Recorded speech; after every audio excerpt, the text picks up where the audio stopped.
اللہ رب العزت کی ذات معمولی اعمال پہ معاف کر دیتی ہے۔ عاجزی بندے کے اندر آ جائے، ندامت انسان کے اندر آ جائے، اپنے قصور اور خطاؤں پر ندامت نادم ہو جائے بندہ، اللہ معاف کر دیتا ہے۔ بڑے قصور معاف کر دیتے ہیں۔ ایسے ایک دو نہیں، 10 نہیں، 20 واقعات ہیں کہ بندے نے اپنے خطا کو دیکھ کر، اپنی خطا کو یاد کر کے آنسو بہا لیا، گڑ گڑا کے رو لیا، اللہ نے پچھلے ساری فروگزاشتوں کو معاف کر دیا۔ اصل میں ہم مانگتے نہیں ہیں، ندامت اختیار نہیں کرتے، قصور اور گناہوں کو گناہ نہیں سمجھتے، جس کا نتیجہ یہ ہوتا ہے کہ توبہ کی توفیق نہیں ہوتی، عاجزی نہیں آتی، آہوزاری نہیں ہوتی۔ حضرت سفیان ثوری رحمہ اللہ کے زمانے کی بات ہے کہ آپ کا پڑوسی شرابی تھا، اچھا انسان نہیں تھا، ظاہری طور پر گناہوں میں لت پڑی ہوئی تھی، اس کو نشے کا عادی ہے، شرابی ہے، بد کردار قسم کا بندہ۔ سفیان ثوری رحمہ اللہ سو رہے ہیں، خواب میں ایک اللہ والے نے آ کر کہا، اٹھ سفیان، آپ کا جو ہمسایہ ہے وہ فوت ہو چکا ہے اور اس کا جنازہ تیار ہے، آپ اس کے جنازے میں شرکت کریں، وہ اللہ کا دوست ہے۔ یہ نیند میں گویا کہ ہڑبڑا کے بیٹھ گئے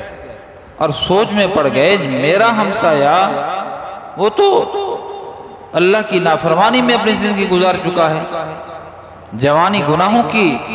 نظر کر چکا ہے یہ بندہ، یہ اللہ کی طرف سے جو مجھے سندیسہ مل رہا ہے، سنیحہ مل رہا ہے کہ جاؤ اس کے نماز جنازہ میں شرکت کرو، وہ مجھے اللہ کا دوست ہے، یہ کیا ماجرا ہے؟ حیران ہوا، بستر پہ بیٹھے سوچنے لگا۔ اس نے کہا کہ یہاں سوچنے سے کچھ نہیں ہوتا، پہلے تو یہ پتا کروں کہ فوت بھی ہوا یا نہیں ہوا۔ وہ معلوم کیا تو وہ فوت ہو چکا تھا۔ اب پھر پتا کروایا کہ ماجرا کیا ہے، اس کو موت کیسے آئی ہے؟ تو گھر والوں نے بتایا، سفیان ثوری عام آدمی تو نہیں ہے، بڑا آدمی ہے، اس نے اس ہمسائے کے گھر والوں سے پتہ کیا کہ اس کو موت کیسے واقع ہوئی۔ تو گھر والوں نے بتایا کہ حضرت یہ گناہگار تھا، واقعی شراب پیتا تھا، لیکن جب اس کا وقت قریب ہوا نا، موت کا وقت قریب ہوا، تو ایک جملہ کہا اس نے، کہنے لگا، اے اللہ،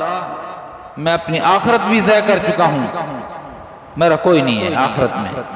میں اپنی دنیا بھی ضائع کر چکا ہوں، دنیا کے اندر بھی کوئی نہیں ہے، اے کریم اللہ اس شخص پہ حال پہ رحم فرما جو گناہوں کی وجہ سے اپنی دنیا بھی بگاڑ بیٹھا ہے، گناہوں کی وجہ سے اپنی آخرت بھی بگاڑ بیٹھا ہے، اس شخص کے حال پہ رحم کر۔ یہ جملہ اس نے کہا۔ تو یہ جملہ اتنی عاجزی کے ساتھ کہا، اتنی انکساری کے ساتھ کہا، اپنے قصور پر اتنی نادم ہو کر کہا، اللہ نے نہ صرف اس کی بخشش فرما دی بلکہ اس زمانے کے ولی سے فرمایا کہ جاؤ اس کے جنازے میں شرکت کرو۔ میرے دوستو، عاجزی اختیار کریں، انکساری اختیار کریں، آہوزاری کریں، پھر دیکھیں کہ اللہ پاک اگر ایک شرابی گناہگار بندے کی توبہ کو اس کی آہوزاری کی وجہ سے، عاجزی کی وجہ سے اللہ اس کے قصور کو معاف کرتے ہیں، تو میرے دوستو میں اور آپ بھی اگر اللہ کے سامنے حقیقی طور پر عاجزی اختیار کریں، اللہ رب العزت ہمارے فروغ و زاشتوں کو بھی معاف کر سکتے اور کر دیں گے۔